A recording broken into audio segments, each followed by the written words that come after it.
Hello guys, it's me Sita Bhusal.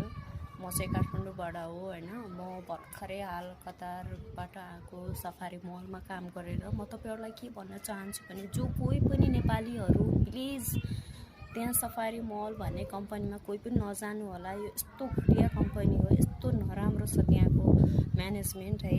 त्यहाँ कसैलाई पनि उनीहरूको मनमा एउटा दया माया ह्युम्यानिटी भन्ने कुरा चाहिँ हुँदैन है। यति नराम्रो म्यानेजमेन्ट, यति घटिया म्यानेजमेन्ट छ। त्यहाँको खानाहरूदेखि लिएर everything is very bad, third class छ। र कोही पनि नेपालीहरू यो नसोच्नुहोस् कि ओहो 1200 छ खाना बस्न दिइहाल्छ, पैसा एकदम सेभिङ हुन्छ भनेर त्यो नसोच्नु है।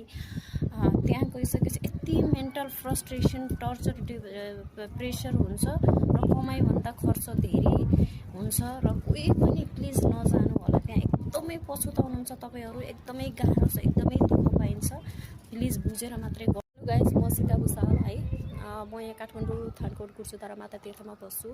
तपाईँहरूलाई मैले के जानकारी दिन खोजेको भने प्लिज प्लिज प्लिज कोही पनि सफारी मल कतार जाँदै हुनुहुन्छ भने बुझेर जानुहोस्। त्यहाँ गएर दुःख पाउने काम नगर्नुहोस्। केरलाको कम्पनी धेरै धेरै धेरै डेन्जरस कम्पनी, सपिङको लागि एकदम बेस्ट छ, तर काम गर्नलाई एकदमै खतम कम्पनी हो है। नेपालीहरूलाई एकदम खुट्टामुनि दबाएर राख्छ।